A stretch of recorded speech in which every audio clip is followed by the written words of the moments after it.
The lady did ready for come blame me and go along bad and everything, you know. So I'm gonna just keep my mouth shut. Usually in Jamaica, if you want any kind of justice, you have to cuss and go along bad before somebody look on you.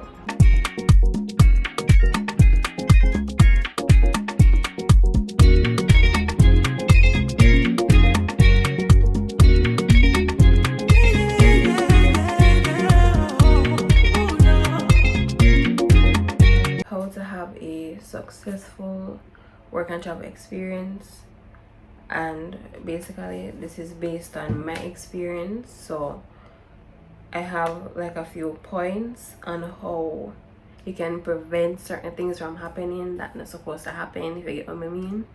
So yeah, pretty much. But just based off of my experience, if you follow these tips, you can prevent getting yourself into problems and issues that you don't have to be in overall, right? So the first thing I will say is to research the business that you pick. So for example, if you get placed for one job, you need to research the business, research the town, research the state, go on Google Maps and look on the roads them, go on Street View and literally walk the streets them and see how the place look, right? So once you consider somewhere, even if you don't get placed there, but once you consider it, go on Google Maps, go on Street View, and go on and literally walk the streets, because of that me do. Go on it and see how the town stay from, if it's a small town, go on the map and see from like above how everything stay. If it's a case where it's just probably 2 or 3 maybe fast food place and maybe the business, and but just so you can get an estimate of how the area stay, the distance, whether or not it's far from civilization or whether or not it's like a busy city or whatever, right? So for example, if you pick somewhere like maybe New York, you have to go on a map and just see it's surrounded by nice things. That is New York City. If you pick somewhere where it's like if you pick somewhere like, let's see, somewhere in the state of New York but not New York City, because we actually did one job where it's, I don't know, it literally they're like maybe 4 hours from New York City, but it's still in the state of New York, but it's a little bit far. So point is that you just go on the map and you're gonna realize a literally pure bush literally surround the place. And you know, so if you need to go on town, and basically the place I'm going to talk about is a camp somewhere in New York. But if you need to go in the like city, you have to go get like a bus or a taxi or a Uber or something. You have to go get to reach there basically. But you just have to ensure so you research the area, go on Google Map, research the business, go on Google reviews, as I name, because literally some people we actually leave them feedback and say, oh, them used to work there, oh, the manager this, oh, the management did bad, the pay good, the pay bad. Basically go on Google reviews and you can see what the past employees them say about the company, and based on what them say, some of them probably say the truth, some of them probably tell lies, some of them are probably just for them experience. But you just have to use your judgment and take sense from nonsense, if that makes sense, right? You have to use your judgment overall. But please research the area, research the business, research the area, so you really and truly know exactly what you're signing up for. Don't pick it and then when you reach, you're completely clueless. You never realize the place where them have your stay is 2 hours from the actual workplace. You never realize that. And you never realize, oh, no bus no run at the town until you get there. You never realize that either. And then you get there, you realize, okay, in a Walmart another day. You get what I mean? So you can prevent all of that by just doing your research about the business and seeing if the business have a good reputation, yes or no. And then also researching about the area, the city. You look for the zip code, and look for the city, look for the area, go on Street View, up on Google Maps, and literally see how everything's set out and how everything stay. So you need to do that. The next important point is ensuring that you read your job offer.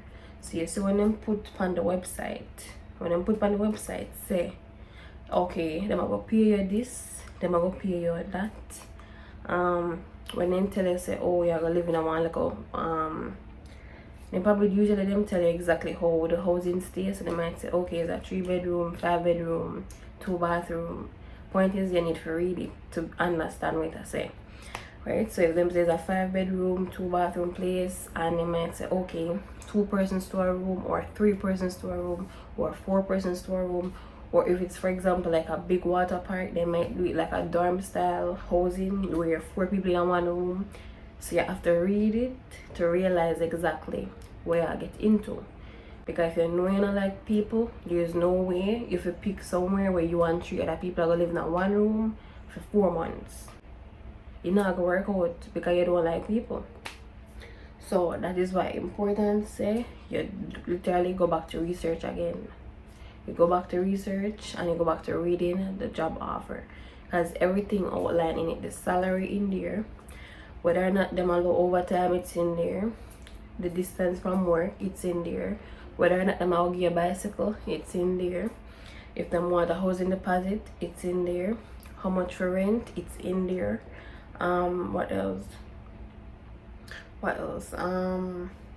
Some of them might tell you when them have like the busy season. So for example, like June, July, usually is like the busy season where, you know, business pick up and whatever. But most of that in a job offer.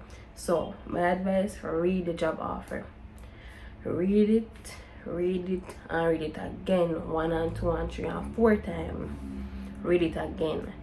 And what I realized recently is that some employer don't bring the students them go get a social security. So with some employer, like recently, I realized that with some job offers, they literally states that, for example, and the ones that I realized do this is, for example, students who choose to go into the city. For example, it's a city I go work, them not care about you. Them say, can I go get the social security yourself? Go take the Uber or go take the whatever and go yourself. If you're in a rural area, the more likely to bring a guy to social security office if it's a rural area. That is what I kind of get to understand, say. But read. So when you go there, you're not going in a shock, you're not going in a panic, you're not going in a farm full of yourself. So the next thing is that if you plan to do the entire program, you don't wait until last minute to pick the job, right? So as soon as you get the money, you pay it and you do the deposit so you can get the job access. Because the thing is that the longer you wait, there's a chance that you're going to end up with the leftover jobs, right? For example, you know you probably have asthma or something like that, and when you get access, I pay a housekeeping job, I pay something where you know just not going to work out for you because you know you can't manage them something. So you have to be careful not to wait until last minute, because let's say for example, you really have asthma and I pay a housekeeping job, you have to end up with a housekeeping job if that's all them have left. So you don't want to wait until that dead last minute. Figure sign up basically. So you research from the year before or a couple months before and you plan ahead, right? And then you follow these tips and then you make sure you pick the correct job. The next thing now is you need to know your rights, right?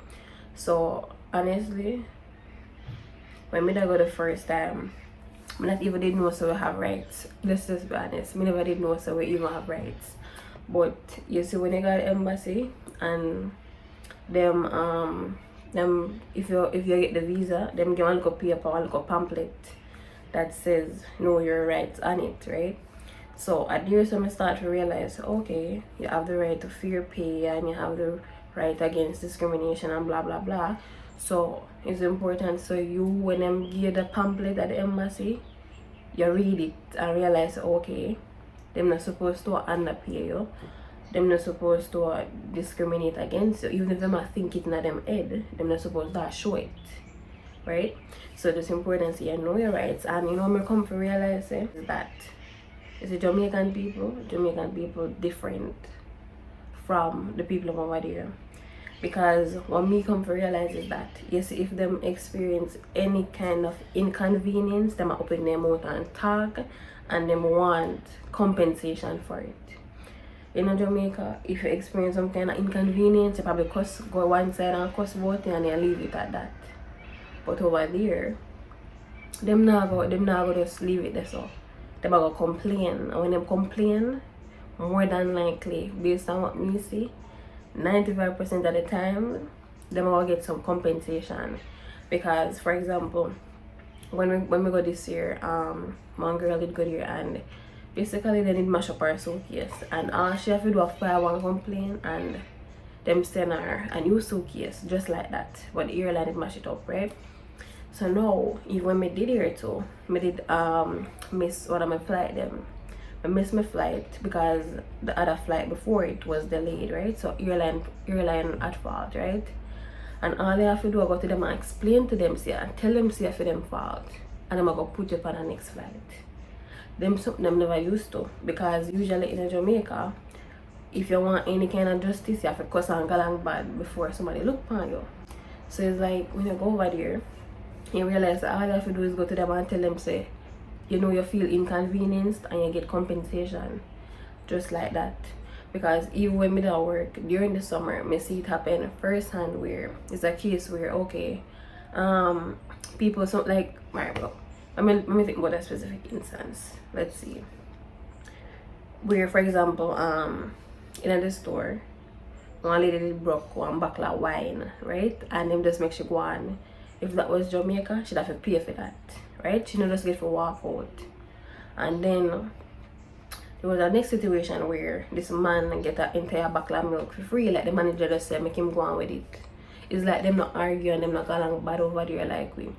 So if there's a situation where some inconvenience take place, we would have probably argue and go along bad, and we do everything in our power just for argue. Over there, once you go to them and say, Ray, my inconvenience, them just have compensate you and go buy your day. Them not stingy, them not one up on things. Right? So, because I know time in a store, and it's like the manager said to me, just give it away. Just give them a milk, just give them whatever. You even, they don't care about that. As long as I get them to stop arguing, then it's like, that's it. Because even one day, listen to me, this particular incident happened last year where this lady did just get so upset, and should I use our, say, we call it our food card, right? So them call it what do we call it, food stamps. Should I use our food stamps, and should I use our credit card? So what she did wrong, she used our credit card before our food stamp, and then the lady did ready to come blame me and go along bad and everything, you know. So I'm gonna just keep my mouth shut. I just keep my mouth shut and make she do whatever she do. And make she don't cuss and make she don't go along bad. Then all my supervisor did have to do, I give her one free soda. Like just give her one free soda and she just shut up. Like we really just puzzled sometimes. But yeah, so the point is that they're more willing to compensate. Yeah, but the point is that they're willing to compensate more than in Jamaica. Because even when with my suitcase, it's actually when like way down in August me realized it, and it mashed up my suitcase, right? Now it is too late because you have to file the claim within 7 days or whatever. But me never that check, right? So it's actually when me I come back at Jamaica, me I say, well, and how the suitcase bust up. Me travel with the suitcase probably 2 times.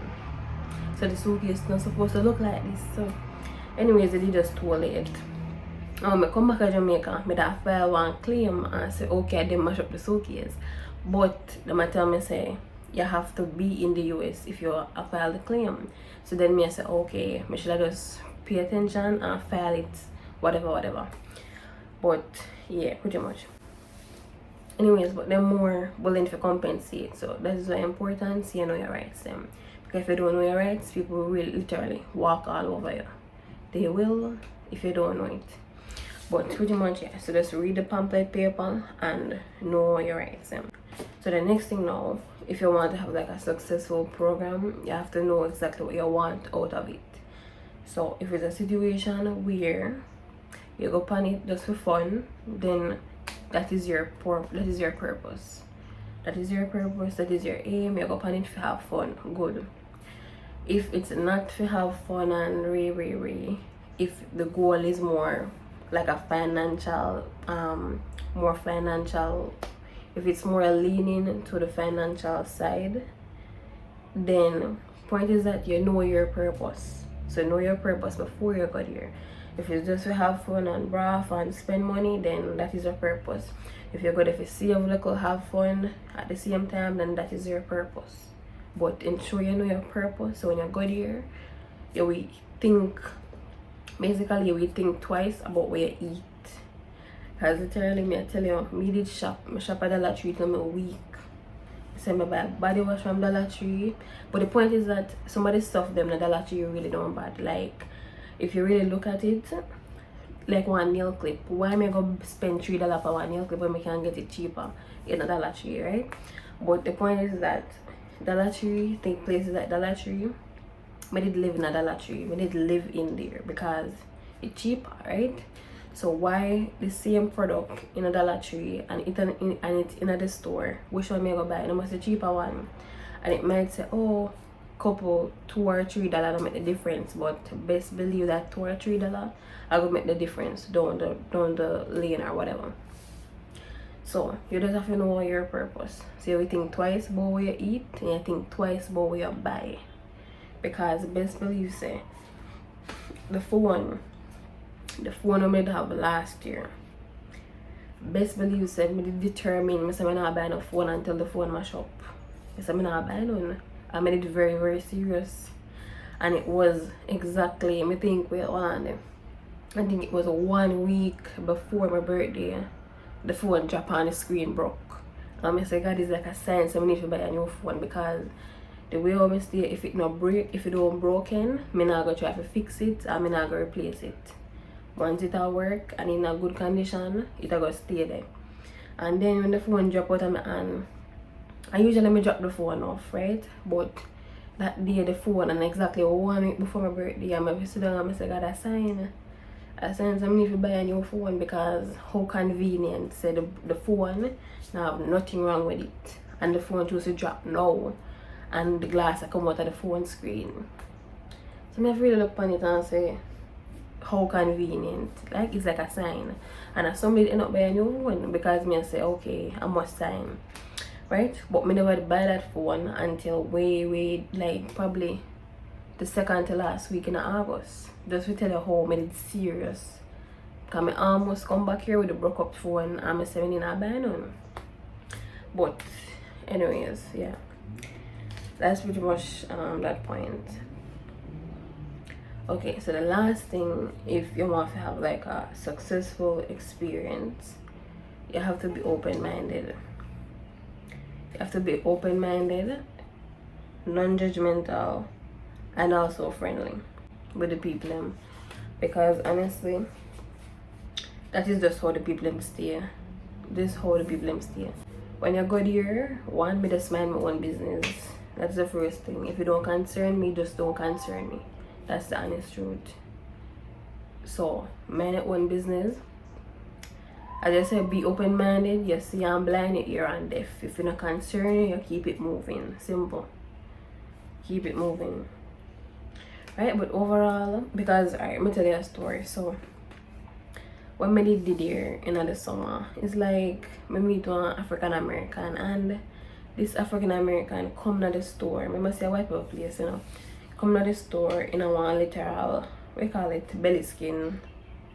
African-American male coming to the store in a belly skin. And like joggers pants or whatever.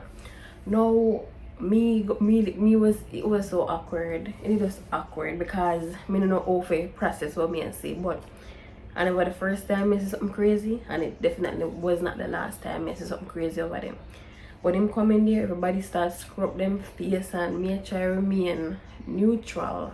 right? Me try to remain very neutral. Point is that you have to just be open-minded, see and blind, ear and deaf, mind your own business, and you will get through it. And the next thing too, don't even take them serious.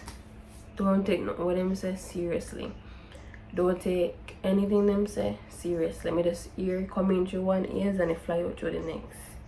If it's not worth it, you don't take it seriously. You just keep it moving literally.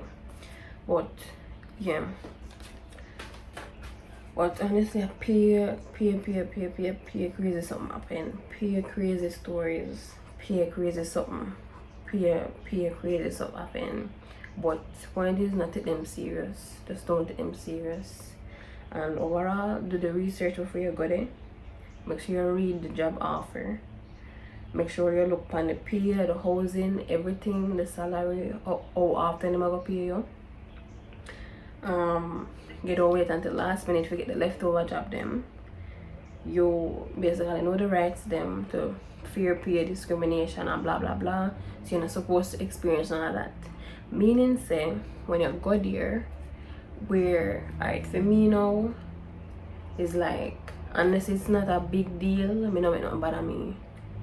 Right? If it's not a big deal, it don't bother you.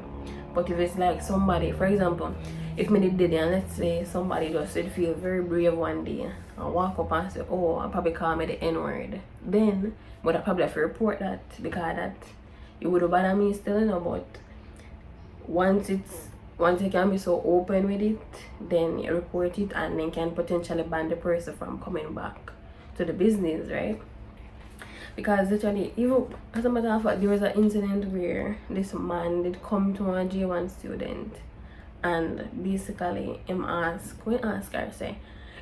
her if him could have sleep with her. No, that did, and it was a white man, so that did just so awkward and it just so bad completely.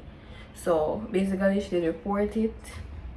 She reported to the people and then basically look out for the man. The man never come back in the store.